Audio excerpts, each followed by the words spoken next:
Hello लोगोफोर आं दिनै नोंथांमोननि थाखाय मोनसे गोनांथार भिडिअ लानानै फैदों।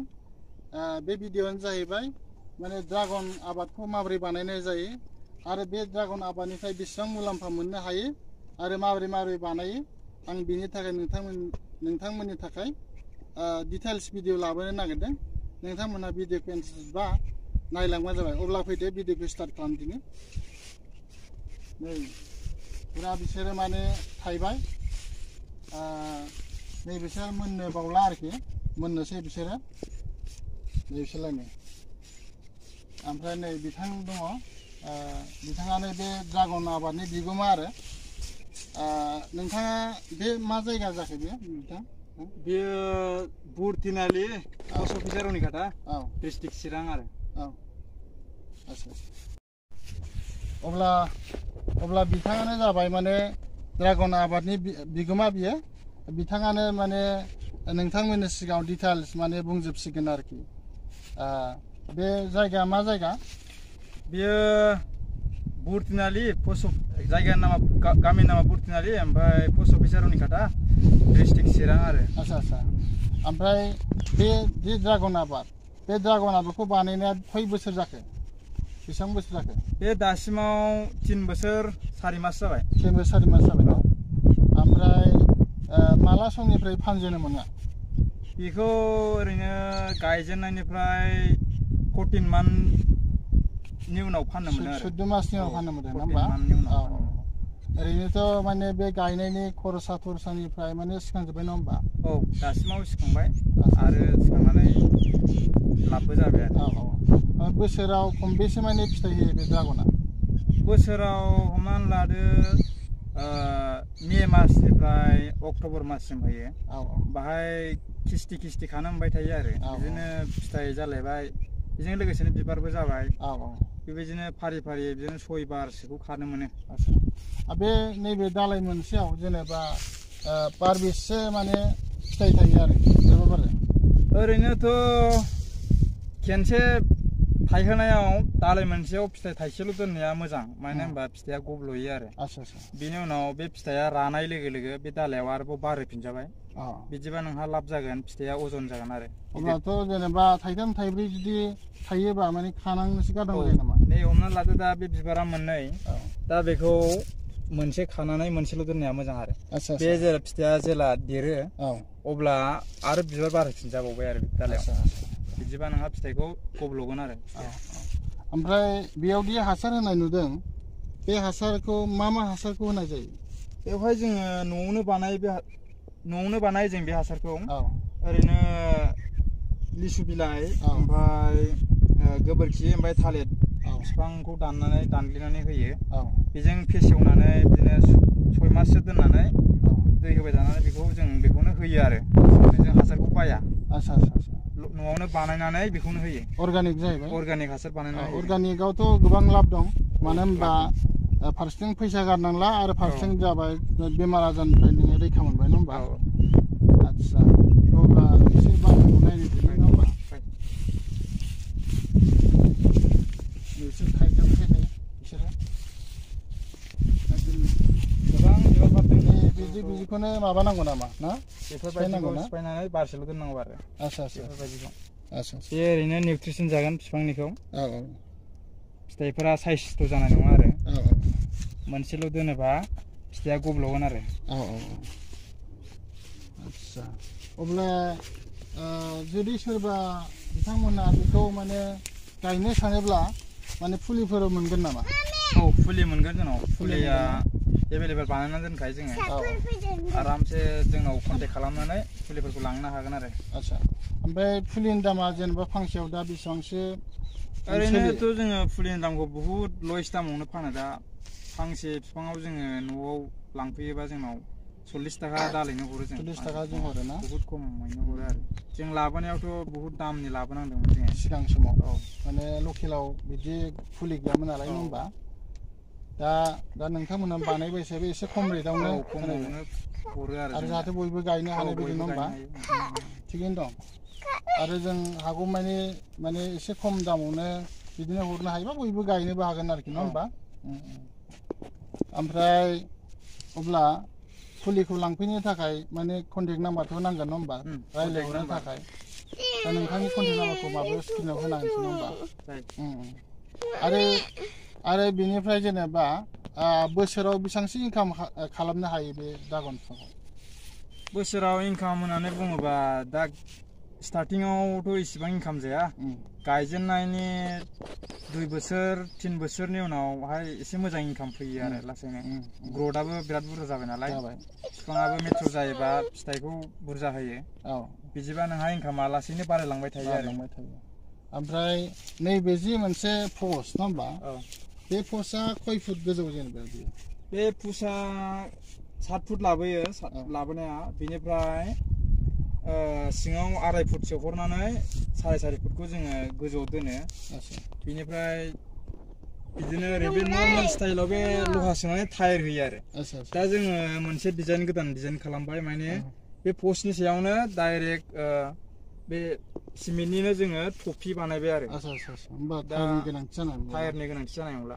टायार लहानि थिगैनो दं उनाव माने जों बारायलांगासिनो नालाय गायनाय सिस्टेमखौ ओमफ्राय बेखौथ' माने जथन लाबाय थानांगौ नङा होमबा जथननि सायावसो ना जुदि माने गायोब्ला एसे जथन लाबाय थानांगोन नङा होमबा ओरैनो बे हासारखौ बेसेबां दिन होनांगौ ओरैनो बे हासारखौ जोङो फिथाइ थायनाय बिबार बारनाय सिजनाव बांसिनै होयो बिदिनो फिथाइ थायनाय सिजनाव जों खेननै खेनथाम होयो आरो खेननै खेनथाम होयो ओमफ्राय ओरैनो बेमारबो जाबाय थायो बेमार जानायाव बिदिनो मासाव खेनसे खेननै माने फांगास साइडनि स्प्रे होबाय थानांगौ होमबानो बे बिफांनि थाखाय जेबो गिनांगौ गैया ओमफ्राय ओरैनो जेनेबा ड्रागन फिथाइया बर्थमानाव केजियाव बेसेबांसो सोलिनानै दङ दाथ' जोङो हलसेल लांफैयोबा खम रेटआवनो हरो ओमफ्राय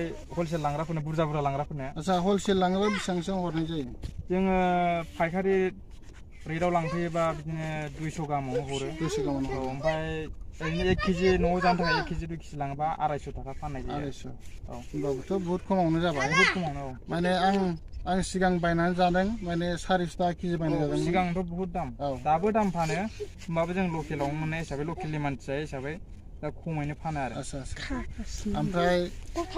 ओमफ्राय बेयो जेनेबा मा होनो जाथि थायो नामा माबा मोनसे गोबां जाथि दं बेहा हिसाब सारा जाथि दं दा बेबो माने बे दा जों जाथि गायनाय जाहैबाय बे सि भेराइटि आरो दा जोंनि थाखाय बे सि भेराइटियानो बिराद बहुत मोजां मानो होनबा बे फिथाइयाबो साइसथ' जायो बिदिनो नोङो मोजां हासार दै जथन लायोबा बेयो थाइसे फिथाइया आधा केजिसिम थाङो 500 ग्रामसिम थाङो ओमफ्राय बिनिफ्राय लिमिटै हमनानै लायोबा 250 ग्राम बेफोरनो लास्ट जायो आरो 250 ग्राम बा हमनानै ला नोङो थाइब्रैजोंनो 1 केजि फिसाब्लाबो नङा होमबा होमबाथ' गोबां खामायनो हायो नङा होमबा लाब जायो आरो माने गोदैफोरखौबो मोजां रायजो नोंथांमोन माने सोरबाफोर जुदि इन्टारेस्टेड बा गायनो हागोन बे माबाजों ड्रागन फिथाइजों गोबां थाखा खामायनो हायो मानो होनबा आं दिनै मिथिनो मोनबाय केजियावनो 250 फानो 250ब्ला गोबां थाखा जायो आरो जोबोद नोंथांमोनहाबो जुदि सोरबा गायनो गोसोबा गायनो हागोन आरोखि ओमफ्राय बे सि भेराइटि होनदों नामा बे सि भेराइटि ओमफ्राय मा भेराइटि दं जेनेबा बुंनो थाङोबा जोंनि लकेलावथ' बांद्राय मिन्थिजोबना नालाय दा हमनानै लायोबा जों कुवालिटि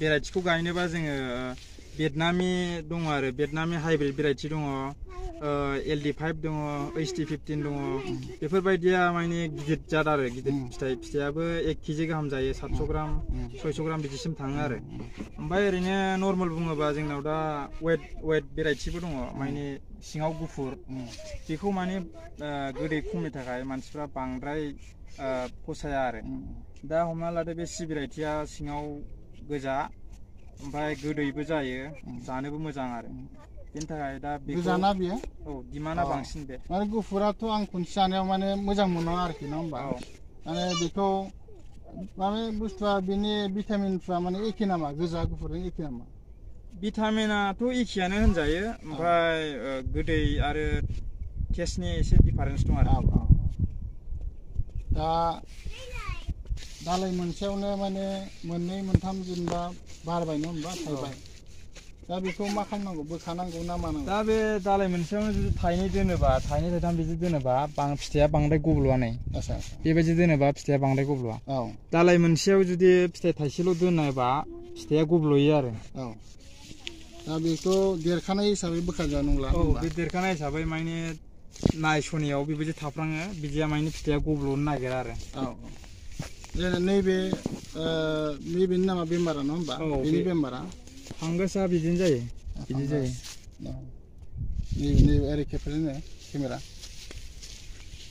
नैबे बे टाइपनि जायो नङा होमबा बेखौ जुदि बेनि स्प्रे होयोबा बे माने बे जाखानायाथ' हामा होमबाबो माने जाबावगोना माने सेभ जायो आरो ड्रागननि जे बेमार फांगास जायोब्ला फांगासनि थाखाय मा मेडिसिन नांगौ जायो फांगासनि थाखाय जों मेडिसिना जेनेबा हमना लादो लाइट बेमारसो जायो नालाय बे जेनेबा हमना लादो बिबिस्टिन होजाबाय बिबिस्टिनाबो होजायो ओमफ्राय ब्लाइटक्स दङ ओमफ्राय साप दङ बेफोर मेडिसिनखौ सोंबानो मोनखागोन आरो नों हासार दखानफ्राव थांनानै बेखौ सोंबानो मोनखागोन बेखौ होयोबानो माने बेनि बेमारा हामो आरोखि नङा होमबा बेखौ होयोबानो बेनि बेमारा माने जागोना हमथानाय जायो ओमफ्राय बे जेनेबा बे डिसटेन्स नङा होमबा बेसेबां मोजां डिसटेन्सजों बेखौ गायनाय जायो बेखौ हमना लादो दा जोंनियाबो भुल जादों माने जोंबो बै समाव मिन्थियामोन ड्रागन बिफांखौ मोरै गायो बेसेबां डिसटेन्स गायो बेखौ मिन्थियामोन दा जोङो 7 फुट बाय 7 फुट गायनायाव नै दा हाबनोनो जायगा गैला 3 बोसोरावनो साराय 3 बोसोरावनो दा हमना ला बेखौ गायनायनि डिसटेन्सआ आंनि हिसाबाव 8 फुट गायनांगौ आरो 8 फुट बाय 8 फुट गायनांगौ ना 8 फुट बाय 8 फुट गायोबा डिस्टार्बा नोंहा खम जायो आरो थेलाबो सोजाबाय बेथ' माने बोसोरनैसो उनाव नायोब्ला माने नांजाबलायगोन नङा होमबा हाबनायाव एसे उसुबिदा जानो हागौ आरो जुदि सोरबाफोर बिदि इन्टारेस्टेड गोनां जुदि मानसिफ्रा जुदि फैनानै नोंथांजों एसे सोलोंफैनो बा साजेसन लाफैनो गोसोब्ला नोंथाङा बिथांखौ मदद खालामो आं हमना लादो आंबो बेखारखा होनजायो दा बेखार मानसिनि थाखाय खामानि नांगौ जायो नालाय दा बेखार मानसिया माने सोलोंनो हागोन जोंबो ट्रायल्स खालामगासिनो बिदिनो सोलोंदेरगासिनो बेजोंनो लासै लासै बारायलांगोन जोंबो माने इयुनाव माने लाइफखौ माने दानानै हानाय बायदि मावलांगोन जोंबो दा बेखार मानसिया जुदि सोलोंनानै मावोबा फायदा दं आरो बेखौ ड्रागन आबादा सासे मानसिनि थाखाय माने 1 बिगा 2 बिगा मावनानै जुदि नों मोजाङै जथ्न लानानै हासार होयोबा नोंहा गोबां प्रफिट जागोन आरो ड्रागननिफ्राय बेखौ मिन्थिनो मोनबाय जोंबो माने जेनेबा 2 बिगा 3 बिगासो जुदि गायनो हायोब्लानो बेयो न'खरखौ सालायनो हागोन नामा हायो आरामसे हायो माने 2 बिगा 3 बिगा जुदि नों गायनानै मोजां जथ्न लायोबा आरामसे नोंना बेजोंनो सासे साख्रियाल बायदि नोङो लाइफ खालामनो हागोन आरो गोबां मोजां बाथ्रा बुंबाय बिथाङा नोंथांमोनहाबो जुदि गोसोबा बिथांजों एसे नलेज लाफैनो हागोन 2-3 बिगा जुदि ड्रागन आबाद गायनो हायोब्लानो माने गावनि लाइफखौ सेटेल खालामनो हायो सासे साख्रियावला बायदि माने आथिङाव गसंनानै थानो हायो न'खर दानो हायो बिथाङा बेखौ बुंबाय नोंथांमोनहाबो जुदि इन्टारेस्टेड बा बिथांनाव एसे नलेज लाफैनानै नोंथांमोनहाबो गायनो हागोन आरोखि ओरैनोथ' माबायाथ' दहायबो सिगांबो सोंबाय माने फुलियाथ' एभेलेबेल दंखायो नङा होमबा गोनांथि जायोब्ला लांफैनो हायो नङा होमबा अब्ला बिथांनि कन्टेक्ट नाम्बारखौ स्क्रिनाव होनाय जासिगोन नोंथांमोनहा बिथांजों कन्टेक्ट खालामनानै माने गोनांथि जायोब्ला लांनो हागोन आरोखि अब्ला हासार होनाय मा होनाय खामानिखौ नोंथांमोनहा मावखायो नामा ओमफ्राय लेबार सोनांगौ दरखार जाया नामा ओरैनोथ' बाखि जों जा मावनांगौ खामानि हासार होनाय जथ्न लानाय हाग्रा एवनाय हाग्रा फुनाय माखासे फांगासफोरखौ नायनाय स्प्रे होनाय बेफोरखौ जोंनो मावो मानो होनबा जोंबो बेखारखा नालाय जोंनो मावनानै माने लेबारनि खरसखौबो जों सेभ खालामो आरो लोगोसे व्यक्ति मावग्रा आबादारिया जुदि थायोब्ला साबसिनबो जायो नङा होमबा माने सोरबा हाजिराफ्राबो जुदि नलेज गैयाबा बिथांमोनहाबो माने रोंजोबनाय नङा ओंखायनो जुदि गावबा गाव मालिकफ्रानो जुदि मावोबा साबसिनबो जायो आरो बुस्थुआ नङा होमबा ओरैनोथ' जोंनियावबो बागाना फिसा हिसाबै दा माने बांद्राय लेबारनि गोनांथि गैया हिसाबै दा जोंनो मावो ओमफ्राय जुदि गावनो मावोबा माने नायजोर मावनो हायो आरो गोबां मोजां बाथ्रा बुंबाय बिथाङा ओरैनो थास्लायस्लाय माने गावसोरनो मावनानै आरो बिफांखौबो जत्न खालामनो हाबाय लोगोसे आरो हाजिरानि सेभ माबाखौबो फैसाखौबो सेभ खालामनो हाबाय बे बिथाङा बुंदों गोबां मोजां बाथ्रा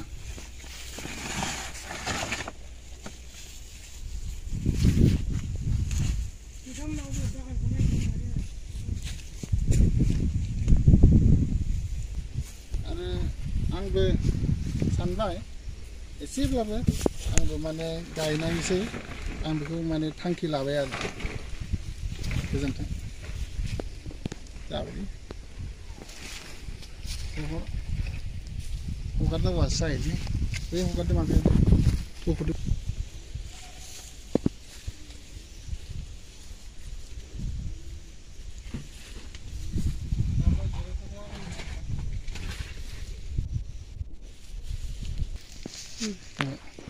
नैबे मोनबायानो नै गाबोनफोरनो खाजागोन बे ओरै एसे गोथां दङ आरोखि दा नैसोरबो माने बारा गोबाव लानाय नंला जाहैबाय साननैसो उनावनो खासिगोन माने खाजासिगोन आरोखि दा दाख्लैसो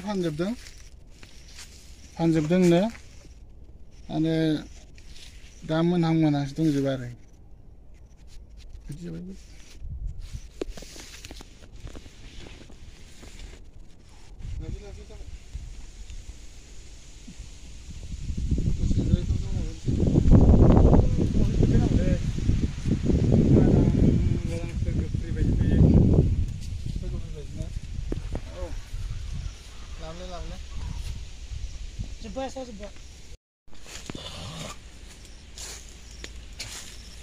फिथाइ थाइसेल' गोनो बानाय फिथाइफ्रा गुबुलयो एसे